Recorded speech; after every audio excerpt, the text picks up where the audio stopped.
Como vimos ayer, la monarquía española era la dueña de las mayores reservas de plata del mundo. Plata con la que se acuñaba la moneda. Durante cerca de 300 años, una moneda hispana conquistó los mercados mundiales, convirtiéndose en la primera divisa planetaria de la historia. A continuación, contamos con una mesa redonda, con unos protagonistas, como veréis, excepcionales, que van a ahondar más en todo esto. Rafael Feria es doctor en Historia, académico correspondiente de la Real de Historia, profesor asociado de Epigrafía y Numismática en la Facultad de Geografía e Historia de la Universidad Complutense y director del Museo de la Casa de la Moneda de España, en Madrid. Glenn Murray es numismático, doctor en Historia Moderna por la Universidad de Valladolid y fue galardonado con el prestigioso premio de la Unión Europea de Patrimonio Cultural Europa Nostra en 2009, por su trayectoria científica en relación con el estudio y la rehabilitación de la Casa de la Moneda de Segovia. Modera esta mesa Sara Bigger. Sara es licenciada en Derecho por la Universidad Complutense de Madrid, CEO de la Cámara Franco-Española de Comercio e Industria, consejera independiente de la aseguradora AXA y una de las principales promotoras que tenemos en Mucaín. Sara, Mucaín ha cambiado desde que tú llegaste a nuestras vidas. Millones de gracias. El título de la mesa redonda es el Real de A8, la moneda hispana que conquistó el mundo. Rafael, ¿empezamos? Vamos, les traigo un saludo de la Casa de la Moneda, de la Fábrica Nacional de Moneda y Timbre, del Ministerio de Hacienda, de todos ellos. Tengo que disculpar a José Miguel Fernández Liencres, que es el director comercial de la Fábrica Nacional de Moneda y Timbre, que iba a acompañarnos como moderador y también a presentarnos el proyecto de moneda conmemorativa del 250 aniversario del inicio de la Guerra de Independencia de Estados Unidos. Pero es que antes de ayer dijo, ay, me parece que me duele, y a las 2 horas le estaban quitando el apéndice. Entonces tiene disculpa sin ningún problema. Bueno, antes de que nos metamos en faena en lo que es la mesa redonda y Sara nos someta a un serio interrogatorio, nos va a tomar a lección a unos niveles, yo he querido traerles una pequeña presentación para que todos nos pongamos un poco en situación. Yo entiendo que esto del Real de A8 es un tema, para algunos de aquí, un tema muy conocido, es un tema muy técnico, es un tema para estar orgulloso, pero a mucha gente no le suena absolutamente de nada. Con lo cual, pues lo suyo es que antes haga una pequeña, muy breve presentación. Y el Real de A8, como ven aquí, es una pieza que surge en tiempos de los Reyes Católicos, a nombre de los Reyes Católicos, pero en realidad las primeras son de Carlos I, Felipe II, no está muy claro exactamente cuándo, y que con su evolución con diferentes reinados llegará a ser la pieza de 20 reales de Isabel II y luego las monedas de 5 pesetas de plata que estarán en circulación hasta el final de la Guerra Civil. Es decir, 4 siglos de historia monetaria de España, 4 siglos en soporte de plata de un módulo más o menos de 40 milímetros y 27 gramos de peso, de una plata de gran calidad y, sobre todo, con la garantía de la monarquía hispánica. Hoy en día, si trasladáramos en el pasado aquello de con la garantía del Estado y la gente salía corriendo, era muy poca garantía. Lo de la deuda pública, los empréstitos, las deudas que tenían que cubrir los banqueros extranjeros de nuestros reyes, la verdad es que era poca confianza, poca garantía con la garantía del Estado. Hoy en día dicen con la garantía del Estado y todos compramos letras del Tesoro. Somos unos ilusos, ¿verdad? Bueno, en cualquier caso, estamos viendo reales de A8, piezas de 20 reales con la evolución, pero ¿qué es el Real de A8? En realidad sería la pregunta. Aquí ven un Real de A8 típico con el sistema del tipo mundos y mares, es decir, los 2 hemisferios. Igual que en la Constitución de 1812 dice la nación española la constituyen los españoles de ambos hemisferios, así dice tal cual el preámbulo de la Constitución del 12, en este caso estamos viendo el reverso donde nos informan. Porque la moneda es un soporte importantísimo, tanto para demostrar y enunciar la soberanía de un pueblo, de una nación, como para difundir un mensaje político. A veces es conmemorativo, a veces mero informativo, a veces es intoxicativo del contrario, del adversario, del amigo. En este caso es informativo, es decir, la monarquía hispánica está asentada en ambos hemisferios, por todo el planeta de hecho, bajo la protección de la monarquía hispánica, que sería la corona, y es la apertura de horizontes que ya se refleja con el plus ultra frente al non plus ultra del oscuro mundo medieval. Vale. Por si hay duda del significado que tiene esta pieza desde el punto de vista gráfico, vemos la leyenda que viene a completarnos la información. Utraque unum, es decir, y con el otro, la unidad.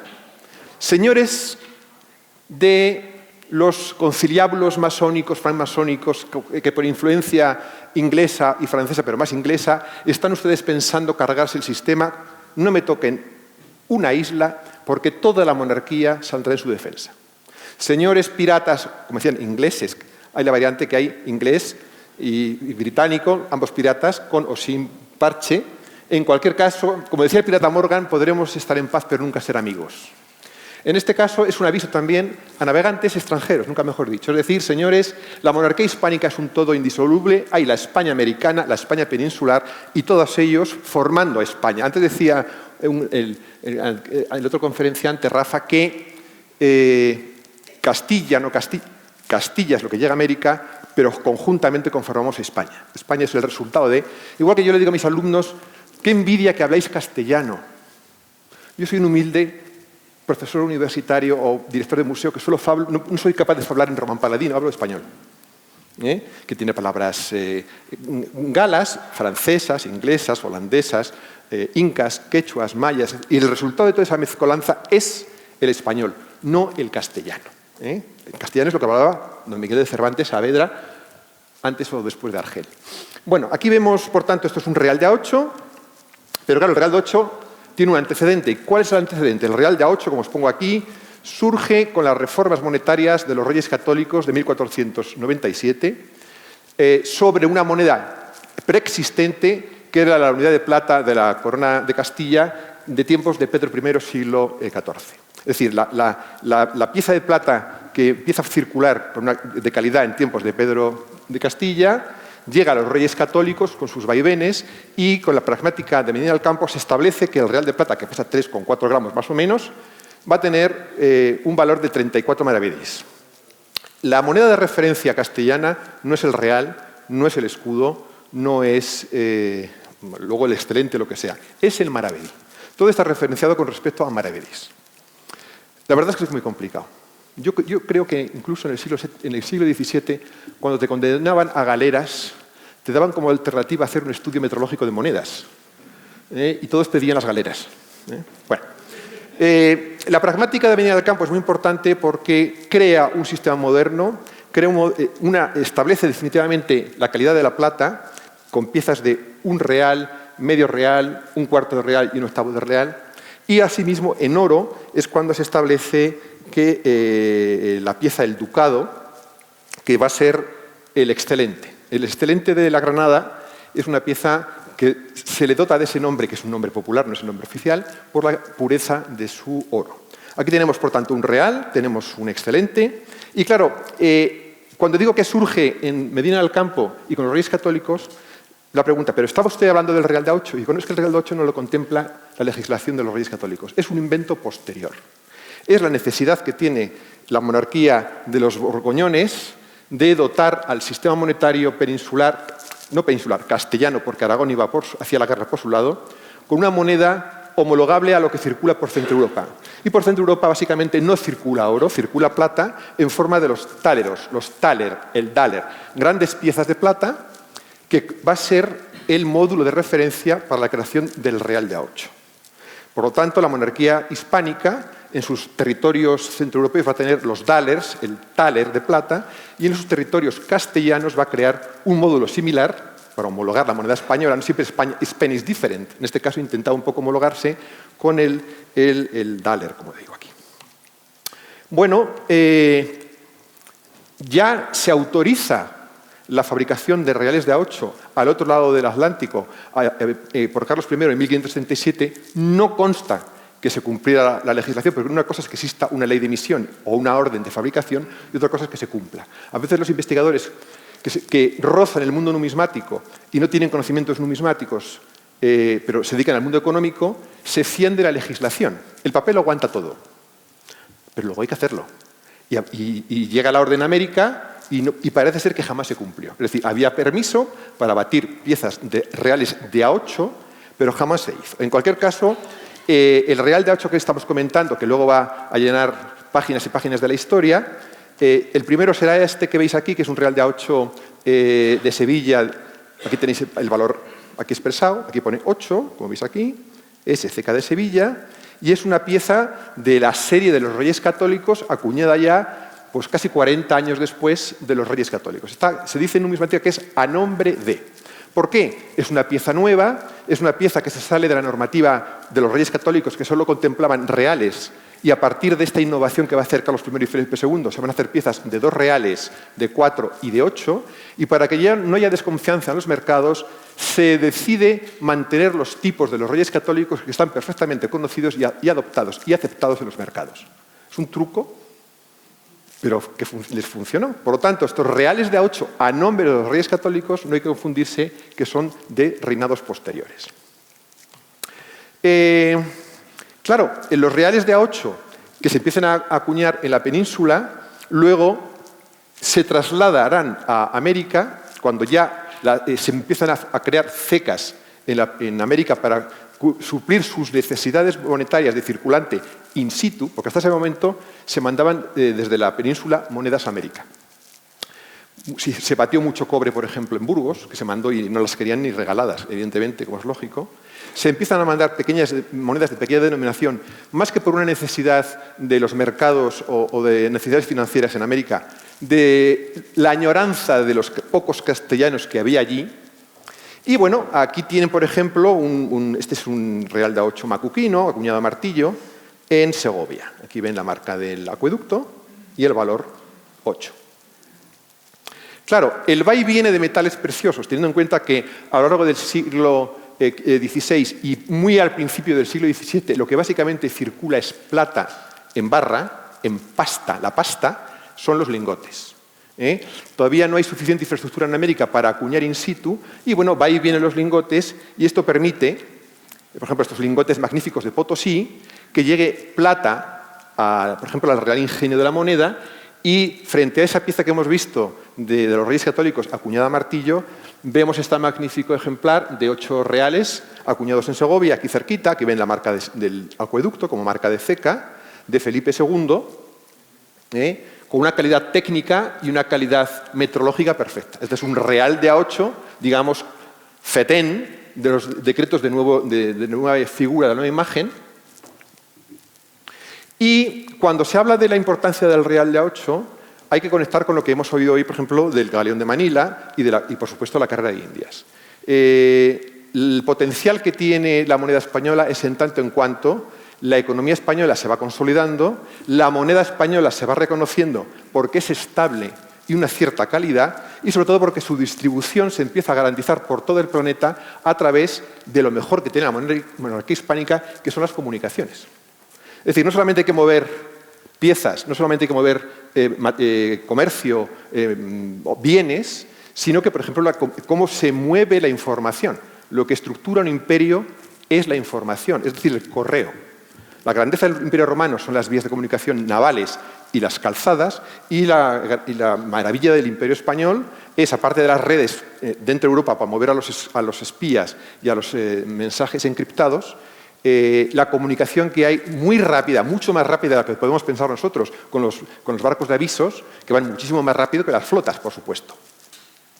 Aquí tenéis ya como divisa universal un real de A8 acuñado en Potosí en 1680, lo pone aquí en varios sitios, 1680 de Carlos II, y es de las que Glenn llama con buen criterio los galanos. Es decir, lo normal es que en la acuñación en América, salvo casos extraordinarios como México, etcétera, son concesiones administrativas, que un fulano se hace cargo de la fabricación y acuña a patadas porque lo que interesa es tener producción y la calidad no interesa, salvo algunos casos que, bueno, se aplican en algún encargo particular o en un encargo real y hacen monedas perfectamente redondas. Aquí tenéis un real de A8 de los de Potosí, míticos, de tiempos de Carlos II. Las macuquinas que se acuñan, como digo, a patadas. Aquí tenéis, por ejemplo, de México, este real de A8, este también. Y a principios del siglo XVIII va a haber una reforma muy importante con las reformas borbónicas, y es que para evitar la manipulación, el cercén de los reales de A8, y hablo siempre de reales de A8 porque básicamente lo que acuñan las cecas, por ejemplo, virreinales, son grandes piezas. Lo que acuña para comercio internacional, entre comillas, las cecas peninsulares, son reales de A8. Luego ya si necesitan menudeo, si necesitan fraccionar, ya los exportarán o harán lo que quieran. Pero el real de A8, módulo grande, que repito, módulo imitado a aquello que había en Centro Europa, a partir de las reformas que hace Felipe V, se obliga a que los reales de A8 sean redondos, estén acuñados en presa de volante, no a martillo, y que tengan un cordoncillo en el canto para evidenciar si hay o no algún tipo de manipulación. Bueno, la flota española, la Real Armada, es lo que garantiza el movimiento, y en tiempos de los Borbones se va a estandarizar mucho mejor la producción monetaria, va a aumentar muchísimo la producción. Aquí tenemos, por ejemplo, el Cerro de Potosí, con un real de A8 del tipo columnario acuñado allí, o desde Nueva España, otro ejemplo también de Carlos III, y va a haber una novedad en el real de A8, que es a partir de Carlos III, con las reformas carolinas que se ponen en circulación en 1772, la plata va a incorporar el retrato del rey, que no es un tema menor, pero se va a diferenciar entre la plata nacional, que es la va a circular por el planeta, donde Carlos III aparece como emperador romano, un retrato toracato, que es el de aquí arriba, o la plata provincial, que es la que hacemos aquí, que tendrá peor plata que la acuñada, por ejemplo, en México, como esta de aquí, y que lleva un Carlos III como un hombre ilustrado de su tiempo, evidentemente no como emperador romano. Claro, las reales de A8 van a circular y se van a utilizar por las potencias amigas o enemigas. Aquí tenéis un real de A8 reseñado en Inglaterra con el retrato del rey Carlos III, es decir, Jorge de Inglaterra. Jorge, lo que se está reconociendo es que este real de A8 del adversario es tan bueno, tan interesante y tan puro que lo vamos a adoptar como circulante en nuestros territorios británicos. Nuestros amigos americanos, que no son norteamericanos, sino son americanos, van a financiar su aventura de independencia y de creación de un nuevo Estado gracias a los aportes, por una parte de la hacienda francesa, que la verdad es que eso le llevó la ruina al Banco de Francia, y la Asamblea de Filadelfia, el Congreso de Filadelfia, emitirá unos billetitos, que son estos que veis aquí, que están garantizados con unas reservas de reales de A8 que se conservan. Eso le llevará, a partir de 1792, a adoptar el dólar como unidad monetaria americana, federal, pero que es un real de A8 simplemente con la palabra liberty y un valor, en este caso va a ser decimal, por aquello de modernizarlo. Pero vamos, los americanos, la moneda suya no va a circular apenas hasta que no haya una masa crítica, y lo que van a hacer es dar curso legal al circulante novohispano, básicamente, pero en cualquier caso cualquier real de A8 virreinal va a circular por los Estados Unidos hasta 1857, que es de curso legal hasta ese momento, de curso legal. Por ejemplo, aquí tenéis un billete del Banco de Richmond, donde en el centro aparece un real de A8 de México como garantía de este papelito. Este papelito tiene valor en tanto en cuanto el real de A8 está conservado en el banco. Voy terminando ya simplemente esta introducción. Aquí veis ejemplos de resellos de posesiones británicas en el Estrecho, o aquí abajo veis un real de A8 que ha pasado por varios controles de cambistas chinos y le pone el CHOP, su control, como diciendo, aunque no conozca usted esta moneda española, no le hace falta, yo como cambista de prestigio la garantizo. Bueno, repito, es la divisa universal. Aquí tenéis las primeras piezas de Australia, que son piezas compradas en la India, moneda mercancía, que luego la adaptarán a las necesidades británicas. Y tal es así que cuando ya desaparece oficialmente el real de A8 como moneda de curso legal en estos países, el Imperio Británico y el Imperio Americano van a imitarlo creando los trade dollars, es decir, una pieza que es igual que el real de A8, de 40 milímetros, de 27 gramos, y que va a suplir al real de A8 en las transacciones comerciales en Oriente. Bueno, la Fábrica Nacional de Moneda y Timbre hizo una moneda conmemorativa de las primeras emisiones de moneda en Australia, reconociendo su carácter universal, y termino con una frase que siempre nos gusta decir: coleccionar monedas es cultura, y si las compran en la tienda del museo, mucho mejor.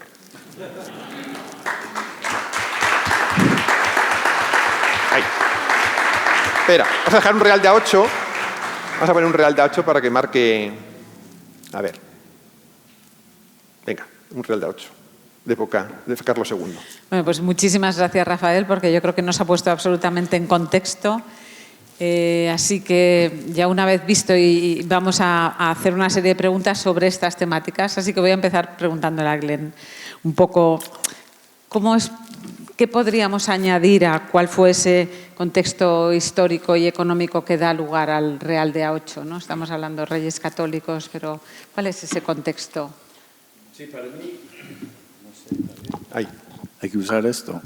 Para mí lo más importante realmente vino con la mecanización del proceso, porque tengo unos cuadros donde se ve que en el momento que se empieza a acuñar la moneda con prensas de volante y la moneda sale perfectamente redonda, plana y con cordoncillo, se está acuñando más o menos el 95% de toda la plata en México, en Lima y en Potosí, en Santiago de Chile. Están acuñando casi toda la moneda en reales de 8, que en principio es la moneda que se va a enviar a España, cuando antiguamente se enviaba la moneda macuquina. Macuquina es una palabra que viene de Inca, de quechua, digo, de acuñada a martillo, acuñada a mano.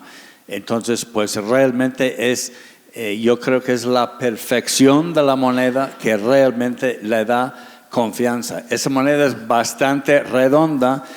Si miramos, esta es una moneda de Galano que por mí se inventó en Potosí, bueno, en México un poco antes, más o menos en la misma época que se comienza a acuñar cincuentines y centenes en el Real Ingenio de Segovia. Los cincuentines y centenes eran piezas de boato para los ricos, para dotes, para regalos entre los reyes y todo este tipo de cosas.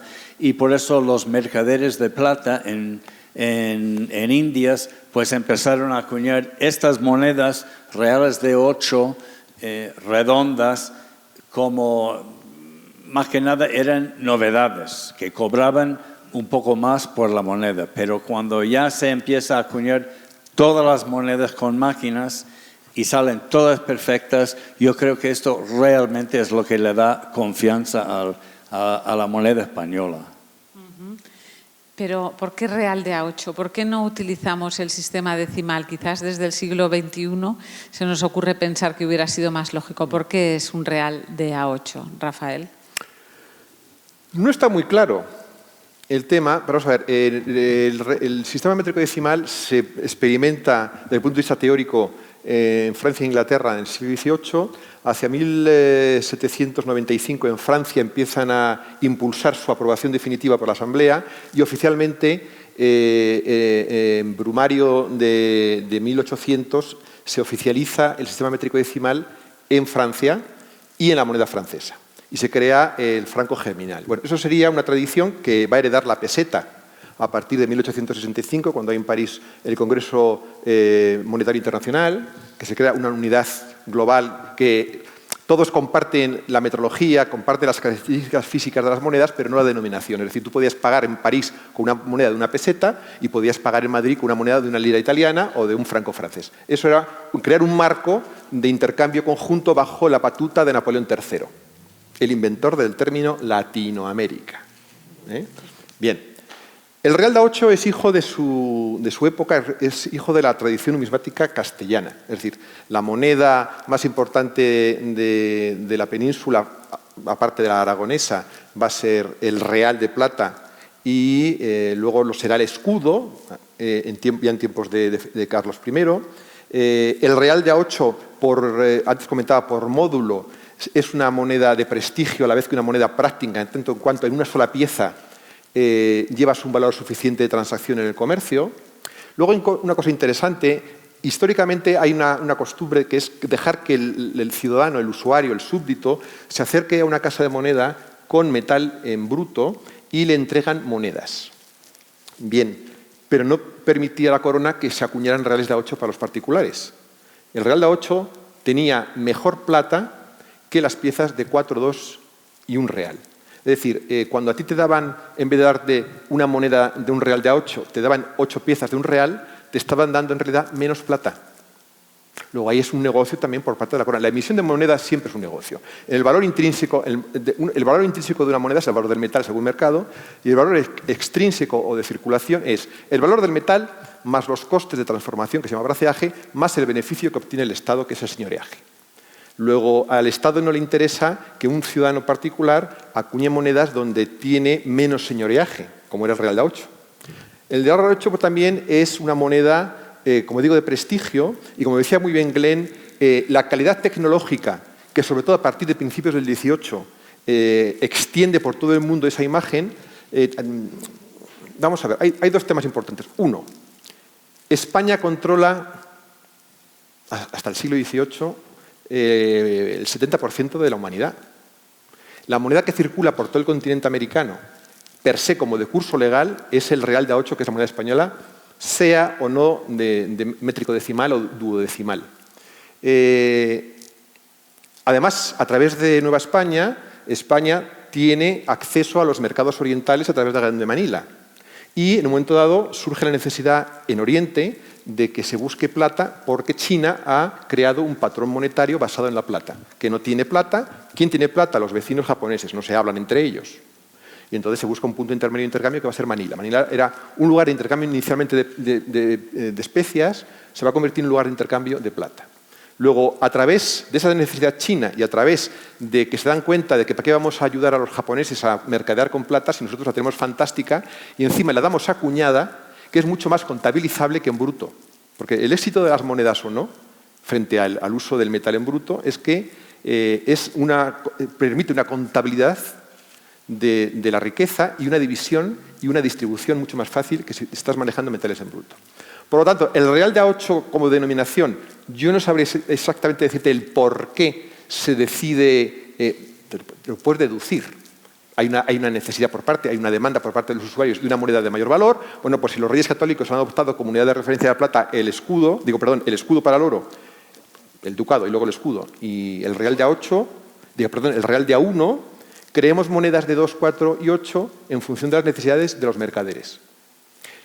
Coincide con la expansión americana, coincide con la creación de cecas en los sucesivos virreinatos que se van creando. No olvidemos que son estructuras de Estado que tienen un virrey, tienen un obispo, tienen una chancillería, y tienen casa de moneda cada uno de los virreinatos para satisfacer sus necesidades y sobre todo ya a partir del siglo XVIII para mandar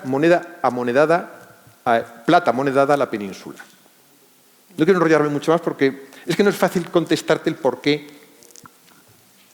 Pues nos quedamos con esto. Yo puedo añadir a esto, Rafael, que he encontrado mucha documentación a finales del 16 y comienzos del 17, donde lo más importante, tanto para el rey y evidentemente para los particulares que traen barras de plata también, lo más interesante para ellos era tener la moneda acuñada contante y sonante cuanto antes. No querían esperar meses y meses para tener el dinero. Tenían que pagar intereses de demora por préstamos que tenían.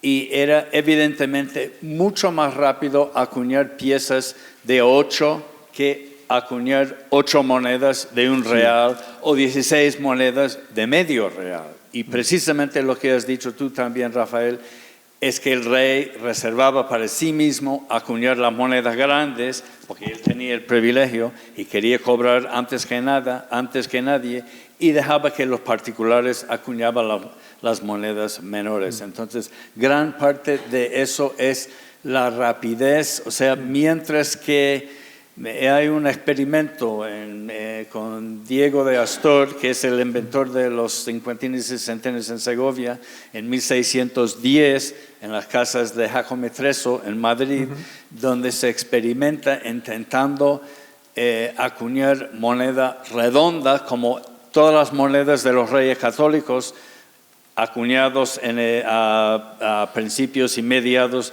del 16, todas están perfectamente redondas. Se puede acuñar una moneda redonda a martillo, pero cuesta mucho más trabajo, y lo que cobraba importancia para el rey y los particulares era tener el dinero cuanto antes. Entonces, mientras que la moneda tenía el peso que debería tener, y mientras que tenía la ley o el fino que debería tener, ya no se prestaba atención a la calidad de la forma de la moneda, sino en su peso y su contenido. Y por eso, hasta, por ejemplo, las peores reales de 8 que existen son las de México de principios del 18, Carlos V, justo antes de la mecanización, entre 1700 y 1725, por ejemplo, se están acuñando monedas realmente cuadradas, porque era mucho más fácil recortar a tijera el metal en cuadrados, estamparlo y hasta luego, se paga con esto. Y esto era muy rápido, pero era muy provocativo para los que iban a cercenar la moneda y robar plata del canto de la moneda. Hay una cosa, y con esto muy rápido. Las decisiones económicas que adopta la corona en el siglo XVI y XVII son a partir de su punto de vista económico y comercial europeo. Las necesidades monetarias de la corona son para satisfacer necesidades europeas. Hay que pagar a las tropas en Europa, hay que devolver empréstitos y préstamos en Europa, y América es una chepa que tienen detrás enorme que les provee de plata básicamente y también bastante de oro, y que bueno, tiene su evolución, como se ha visto, se irán creando estructuras político-administrativas, mineras, pero la corona, su objetivo es el día a día en Europa. Y por tanto, repito, lo que circula en el mundo germánico, lo que conoce la Casa de Austria son los thalers, con lo que le pagan los banqueros alemanes son taleros, y también oro, pero taleros, y lo que esperan recibir las tropas, los tercios, son taleros, es decir, monedas de reales de a 8. Bueno, muy interesante. De lo que me ha quedado, que yo creo que para todos es una novedad, ¿por qué se utilizaron y cómo se llegaron a aceptar no solo en China, sino en todo lo que era el continente asiático y después ya posteriormente en Estados Unidos, que no era Estados Unidos en la época, en Australia? O sea, esto es poquísimo conocido y me gustaría que entendiésemos un poco más cómo llega ese proceso, ¿no?, que tiene varias fases. Bueno, el proceso va detrás de la cruz y la espada. Es decir, la primera potencia, por mucho que nos digan las películas de piratas ingleses, es la monarquía hispánica, es la que está colonizando, sometiendo, explotando, poniendo en valor europeo todo un continente entero. Hay un aporte importante de metales preciosos. No olvidemos que en Europa, en la Edad Media, solamente había plata más o menos en Bohemia, en esa zona, Silesia, etcétera, etcétera. Y entonces, quien tiene aporte de plata es España, quien está metida en fregaos de carácter político, militar, religioso, teológico, es la monarquía hispánica, pero se mete en esos fregados porque tiene un soporte, un aporte de metal que acuñado puede satisfacer y puede comprar bienes y pagar voluntades. Esto hace, por tanto, que la primera potencia sí o sí es la monarquía hispánica y, por tanto, la potencia que impone su sistema monetario, sus criterios económicos, es la monarquía hispánica. Y, por tanto, igual que el español es lo que se habla en plan elegante en las cortes europeas y es la lengua fuera del latín, la lengua académica, etcétera, etcétera, etcétera, pues la moneda va detrás. Y una vez que la estructura político-administrativa y de emisión de moneda en América se van creando estados, los 4 o 5 virreinatos tienen estructura de estado. Por desgracia para los novohispanos es que como el estado funcionaba, en vez de ponerse a trabajar para darle potencia económica que ya la tenía, se dedicaron a una guerra civil interminable hasta hoy. Bueno, pues la moneda que está detrás de la monarquía, que está detrás del galeón de Manila, que está detrás de la carrera de Indias, que está detrás de las tropas de los tercios que se están moviéndose por Europa, hace que los demás, como la moneda es un signo de soberanía, es un signo de poder, es un signo de necesidad económica, evidentemente tú no vas a pagar con monedas de Bolonia, porque no te la aceptan. Ya sabes que de entrada, sin moverse mucho, te la aceptan en medio planeta. Y luego están los que se asocian o que se animan a utilizar esa moneda por ese prestigio innegable. ¿Quién va detrás, le guste o no? El Imperio Británico. La moneda inglesa no la querían ni gratis, porque la importante era la otra. ¿Qué hace? ¿Para qué nos atacan los galeones, los piratas bajo pabellón inglés? Para pillarnos los reales de a 8 y para pillarnos los 8 escudos, más que los 8 escudos, los dos escudos, los doblones, los míticos doblones de los piratas. Es decir, si te buscan el real de A8 y te buscan el escudo porque es que es la divisa internacional, es la primera moneda global de la historia. La moneda romana no, la moneda romana es del Imperio Romano, que es así.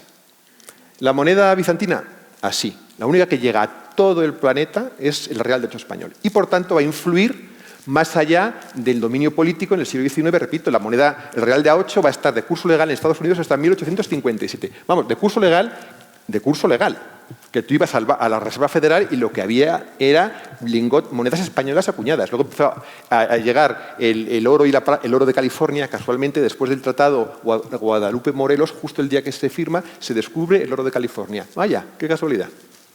Y poco después, casualmente, el petróleo de Texas, el petroleum. ¿Y qué hay detrás? El real de A8. Y cuando los británicos y los americanos van a ocupar el espacio dejado por el Imperio Español en Asia, y los jesuitas, van y no imponen su moneda. Crean una moneda que físicamente es la misma que el real de A8 que siguen conociendo los mercados asiáticos. Hay gente que dice, pero el real de A8 es el dólar del barroco. No. El dólar es el real de A8 de la época moderna. Es diferente. Glenn, algo más tendrás que decir tú como sí, te no, toca, simplemente americano. Cuanto más gente hay que utiliza una moneda, más gente lo va a aceptar. Yo creo que va una cosa en masa. Si tú ves todos tus vecinos aceptando cierta moneda, tú también lo vas a aceptar, claro, porque sabes que puedes llevar la misma moneda a tu vecino y te lo va a aceptar para una cabra o 4 gallinas o lo que sea. Yo creo que... No, y hay un dato importante de lo que dice Glenn. Sobre todo en época del 18 y sobre todo a partir de la reforma de Felipe V y ya Carlos III, las casas virreinales van a acuñar en tal cantidad piezas de 8 reales que evidentemente no es para satisfacer necesidades internas.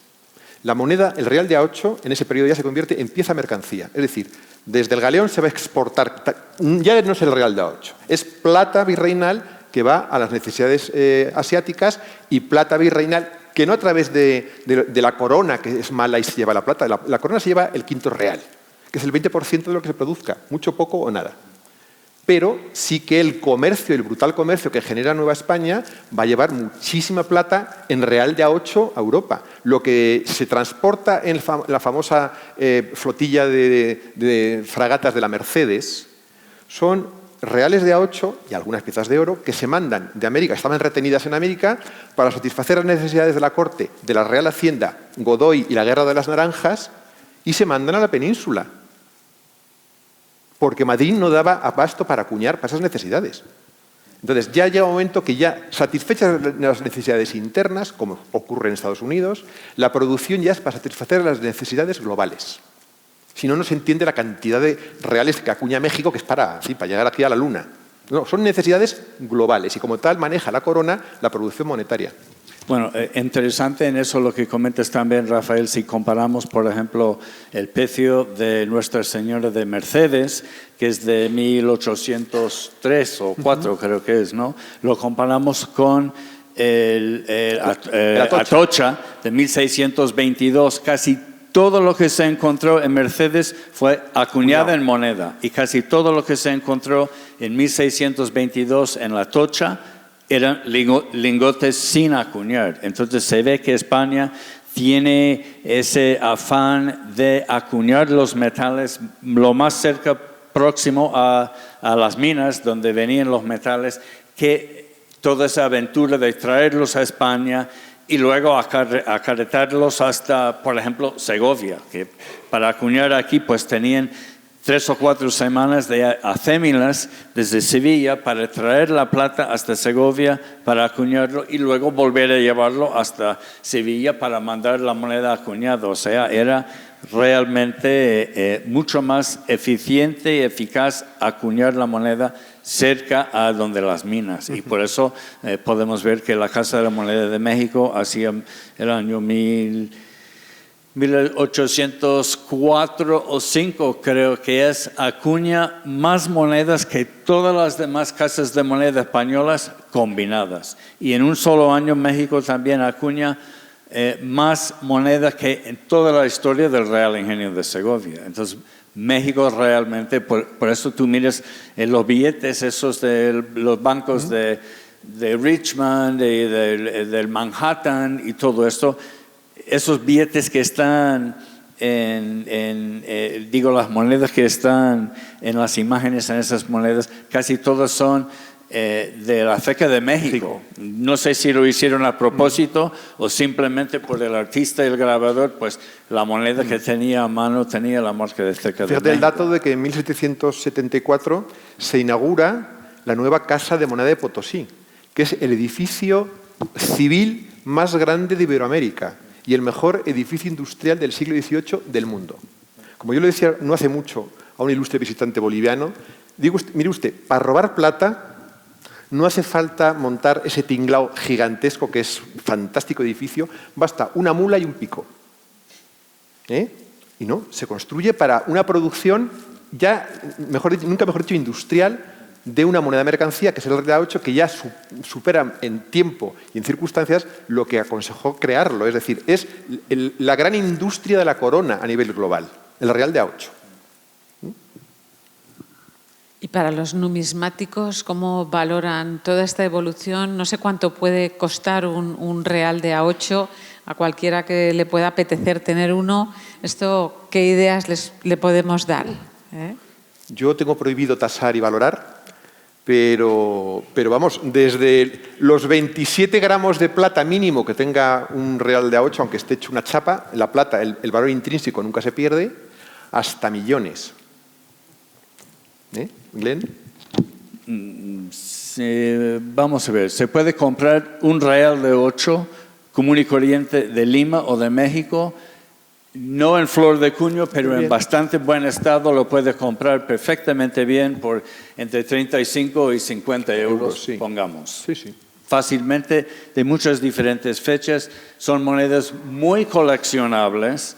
A mí me duele muchísimo ver que gente está pagando miles de dólares o miles de euros para una moneda, por ejemplo, del Odyssey, que es una moneda corroída por agua de mar y realmente lo que están comprando es un certificado que dice que esa moneda ha pasado 2 siglos bajo mar, cuando se puede comprar un ejemplar perfecto y muy bonito y sin contar nada de la moneda mexicana, el 8 real que nos han enseñado ahora en la comida, que viene de China ahora y que no pone copia ni réplica ni nada de esto. Para los numismáticos, yo me alegro que no estoy empezando ahora. Yo empecé cuando todas las monedas realmente eran auténticas, reales y todo esto, porque ahora lo que está vendiendo la mitad de todo son monedas falsas que vienen de la China. Y hay que tener mucho cuidado, esas monedas deberían... En Estados Unidos es prohibido vender algo así si no está estampado copy, réplica o algo así. Copia, réplica, que identifica la moneda como una copia. Aquí en España parece que es barra libre para alguien que quiere hacer lo que le da la gana. ¿Y cuál sería la gran herencia que nos ha dejado el Real de A8 y esta historia que no muchos conocen, pero vosotros que sois unos expertos, cuál sería el aprendizaje? Hombre, es duro enterarse de lo que fuimos cuando no lo puedes decir y porque está fatal reconocerse. Es que eres un imperialista, tal y cual. No, el hecho es que, vamos a ver, la numismática es una de las ciencias que mejor te informan de la evolución histórica de estados, de situaciones económicas, políticas, sociales. Lo que pasa es que es una de las más desconocidas por el gran público. Pero es cierto que está también el coleccionismo de monedas, que como he puesto antes, coleccionar monedas es cultura. El tener en la mano una pieza de 8 reales que está hecha con plata del Cerro Rico, que extrajo un minero español, mestizo o indio, con el sistema de la mita, que tampoco era tanta explotación, trabajaban una semana y descansaban otra, que aquí en España lo del domingo de festivo se estableció en el siglo XX. Bueno, que es plata, que encima se ha acuñado en una casa de moneda con una tecnología X de la mano de artistas, que es un símbolo del poder emisor, en este caso de la monarquía hispánica, que partiendo de cecas de casas de moneda virreinales, recorriendo caminos insospechados, imposibles, ha llegado a circular por todo el planeta, y todo país que quería aspirar a ser como España, primero aspiraba a quedarse las monedas de España. Bueno, es importante, es el tener una pieza, nunca mejor dicho, de historia llena de significado y que nos ayuda a quitarnos complejos. Claro, porque, repito, está muy mal visto el reivindicar nuestro pasado imperial. Uy, por Dios, qué cosas dice imperial, lo que sea. Un pasado importante, nos guste o no, fuimos partícipes en la apertura de la humanidad a otra parte del planeta, se incorporó desde el punto de vista étnico todo un continente enorme a lo que era el resto de lo que se conocía del planeta, y ahí estuvo España, y dotó a esos territorios de unas infraestructuras políticas, administrativas, de estados. Luego llegó Inglaterra y 5 virreinatos los convirtió en 22 repúblicas, mucho más controlables, evidentemente. Bueno, pero en cualquier caso, la moneda, que repito, es un símbolo de soberanía, es un símbolo de poder, de proyección de la historia propia a los mercados, a otros pueblos. Es un mensaje, porque toda moneda es soporte de un mensaje político, económico, hasta religioso. Eso es una cruz de Jerusalén, una cruz potenzada, ¿no? Supera en tiempo y en espacio a las circunstancias económicas y políticas que aconsejaron su fabricación. Bueno, pues tenemos que estar orgullosos de ello.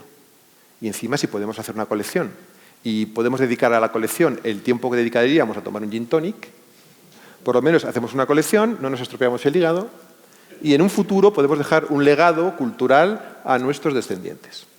Más allá de que papá tuvo cirrosis hepática. Sí, en este sentido creo que conviene comentar, si no somos numismáticos aquí, que también hay mucha gente que colecciona monedas por inversión. Sí. O sea, se puede comprarlos, guardarlos, no sé si dejarlos para los hijos o los nietos, porque ellos siempre tienen otros intereses y todo esto, pero a fin de cuentas, si compras unas buenas monedas y los guardas, bueno, hay gente que los guarda 1 año o 2 y luego lo vuelven a sacar por mucho más dinero, pero vamos, no es una mala inversión la numismática, mucho mejor que cajetillas de cerillas o cosas así, creo. Bueno, yo cuando recibo en el museo grupos, muchísimos grupos iberoamericanos, yo siempre les enseño, ay, mira, el oro que se llevaron los españoles, lo de siempre, habrá sido su abuelo, el mío no. Segundo, perdona, pero que tú eres tan español como yo. Compartimos lengua, compartimos cultura, podemos compartir o no religión, y compartimos sangre, seguro. Tú tienes sangre española, yo tengo sangre cubana de 80 sitios. Y esa moneda representa ese periodo de unidad. Yo les digo, mira, ese es nuestro rey Carlos III. Y me miras, nuestro rey Carlos III. Y ese es nuestro rey Carlos IV, que por cierto tenéis en Ciudad de México el único retrato ecuestre que hay de Carlos IV en el planeta, el caballito famoso. Fantástico, de Tulsa, ¿no? Tulsa, el escultor. Y tenéis la Casa de Moneda de México, que sigue acuñando fantásticamente, que es la competencia de la Fábrica Nacional de Moneda y Timbre, que tenéis que estar orgullosos. Y por tanto tenéis que estar orgullosos de vuestra historia a través de estas monedas que hemos compartido y que habéis emitido vosotros para nosotros y vosotros para el resto del planeta. Porque pone, mira, la marca de ceca de México, la M con el redondelito, o PTS, Potosí. Y sobre todo, si con estas monedas que te estoy enseñando vuelves a tu país reconciliado con tu sangre española, no has perdido el viaje. Deberíamos hacer lo mismo en Norteamérica, ¿no? Porque uy, eso estamos ya en la Casa de la Moneda. ¿Qué estamos haciendo? No, ya se ha presentado en Washington una serie conmemorativa de la Guerra Revolucionaria de 1776 con 3 piezas iniciales, con Carlos III y General Washington, etcétera, etcétera, que va a culminar en 2026. Bueno, este primer año tiene, por ejemplo, al almirante Farragut, que del padre del almirante Farragut, que es el primer almirante americano, y entonces aparece Farragut, aparece Carlos III, y luego aparece Carlos III y Washington acolados. Para el año siguiente, 2026, ya son personajes importantes que colaboraron directamente en las hostilidades en América, como es, yo que sé, Gálvez, como es el almirante Córdoba, etcétera, etcétera, un poco para recordar el legado que tiene nuestro, recordar que si pudieron vencer a los británicos, al general Cornwallis, fue gracias a la ayuda directa de la corona española a través de soldados, a través de la flota, de la Armada Real, a través de los reales de A8, etcétera, etcétera, etcétera. Pues mira, irán un poco aprendiendo también de sus raíces españolas. No estarán tan sorprendidos de viajar por Arizona o viajar por California y encontrar que antes de que llegara el tren de ellos o las caravanas de mujeres, pues ya había ahí señores, ya había ahí iglesias, ya había ahí, pues como antes se decía, tribus indígenas que eran católicas y hablaban español y tenían firmado un tratado internacional con el rey de España y en justa correspondencia el rey de España le condecoraba con la medalla al mérito de Carlos III. Y han aparecido las tumbas de estos jefes indios con su medalla al mérito de Carlos III, acuñada en Madrid por Tomás Francisco Prieto. A ver cuándo vemos un documental de eso también, ¿no? Esto estaría bonito. Glenn, además nos contabas antes que hacíais de estos descubrimientos en las playas para enseñar a los chicos cómo podían pasar estas cosas. Cuéntalo aquí, que ha sido muy entretenido escucharlo. Bueno, yo de niño vivía en la playa en la Florida porque mi padre trabajaba con la NASA. Entonces vivíamos a unos 20 kilómetros al norte de Vero Beach, donde encalló la flota de 1715. Y entonces, pues, nosotros conocíamos bastante gente con el Mel Fisher, con el grupo de Mel Fisher. Algunos iban a nuestra iglesia y le conocíamos. Las noticias de lo que iban encontrando por ahí, pues eran noticias a diarios en nuestros periódicos. Había un pequeño museo que fabricaba, que tenía unos reales de A2, creo recordar, falsos, que habían acuñado de un metal, yo que sé, aluminio o algo así, pero tenían una pinta muy interesante.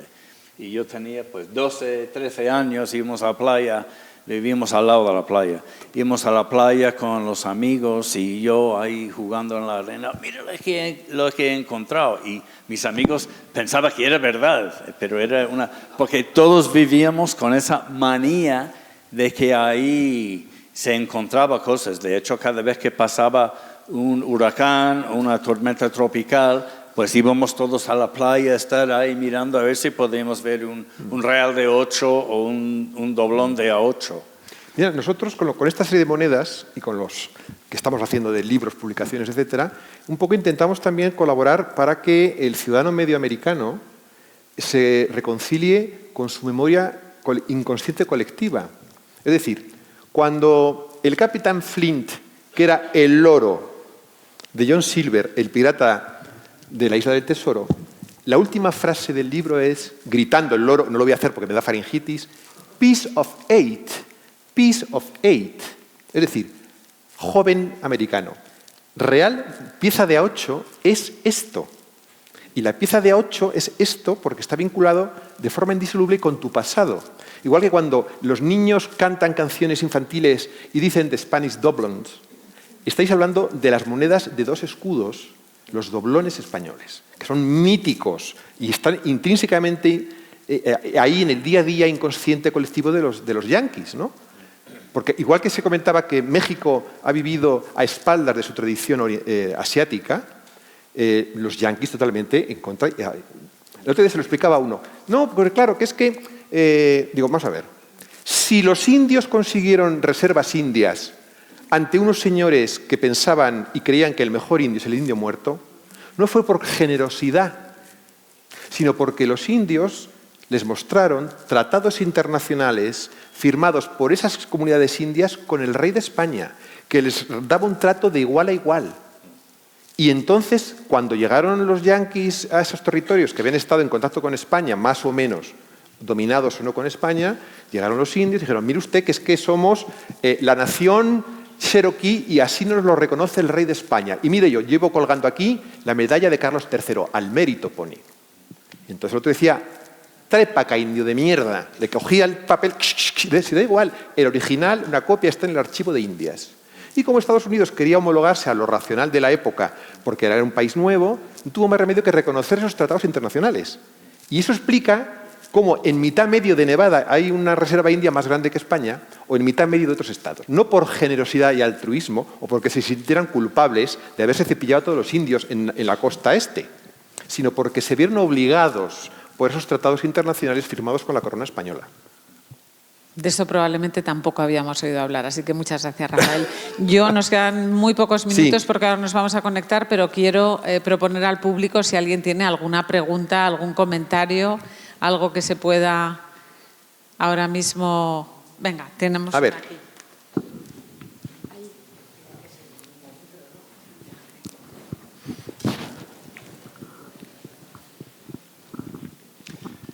Hola, buenas tardes. Me ha parecido entender de la conversación que habéis tenido que el real de A8 era la moneda en plata de más valor y que era la que acuñaba, digamos, la corona. Las monedas que circulaban de menor valor, las de 2 reales, la de real, habéis comentado, esa la podía acuñar los particulares. No entiendo muy bien. No que lo pudiera acuñar, sino que había un derecho de amonedación que tú ibas, de monedaje. Bueno, derecho de amonedación es de la corona, derecho de amonedaje es que te permite la corona que tú vayas con metal en pasta, con una cubertería, a una casa de moneda para que te la acuñen. Y entonces lo que te devuelven, lógicamente, es la cantidad que tú has entregado en plata menos los costes de transformación, menos el señoreaje que tiene la corona establecido para cuando acuña moneda. Dice, hombre, me están entregando menos plata, ya, pero es más fácil pagar una transacción económica con monedas acuñadas que con tenedores. Y eso es el tema. Pero es que esa posibilidad se reconoce incluso cuando se crea la peseta en 1868. Se sigue permitiendo al ciudadano aportar metal en bruto y recibir monedas a cambio. Pero lo que iba, te van a entregar monedas de 1, 2 o 4 reales, nunca de A8. ¿Y eran de plata todas? De plata todas, pero tenían mejor plata el real de A8. O sea, ganaba más 1, 2 o 4 reales la corona con la transacción.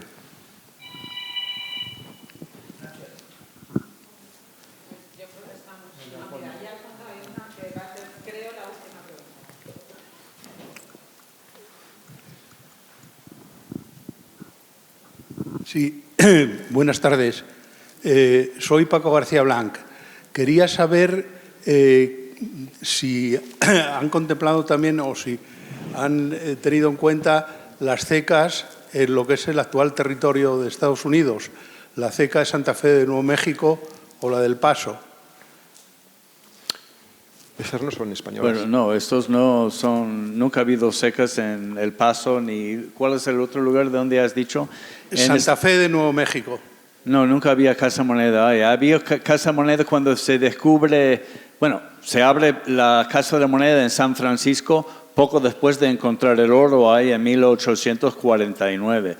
Luego se abre una Casa Moneda en Nevada, en la ciudad de Carson City, pues sería 1860 o 70 por ahí, para acuñar la plata que han encontrado ahí. Luego había Casa de Moneda en Dahlonega, Georgia, y otro en Charlotte, North Carolina, que se especializaron en acuñar oro, pero después de la guerra civil desaparecieron esas dos casas de moneda. Entonces, realmente las únicas casas de moneda permanentes y fijos en la casa de moneda ha sido la de Filadelfia, luego la de San Francisco y luego la de Denver. Y las otras han desaparecido. Había también otro en Nueva Orleans que también ha desaparecido. Muy bien. Muchas gracias. De nada. No, solo una cosa. Cuando alguien acuña moneda de forma puntual, es más que por una necesidad económico-financiera, por una cuestión política, de soberanía, de presentarse ante el adversario, de reivindicar una posesión territorial.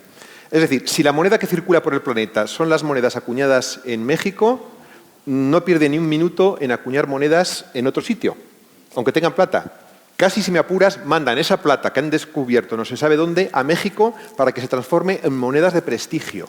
O sea, una moneda acuñada en ese sitio que dice usted No la quería nadie, ni aunque fuera de plata maravillosa. Porque no tiene un poder detrás que garantiza la calidad ni el prestigio y luego, sobre todo, la capacidad de circular por todo el planeta, que es lo que ofrece la moneda virreinal, los reales de A8, por ejemplo, acuñados en México. Bueno, yo creo que con esto vamos a terminar poniendo encima de la mesa qué pasará con nuestras monedas dentro de 25 años, ¿no? ¿Qué tipo de moneda vamos a usar? Las mismas. Lo que Sí. tiene que hacer la gente es no guardar las monedas de 1 y 2 céntimos en el bote de Nescafé.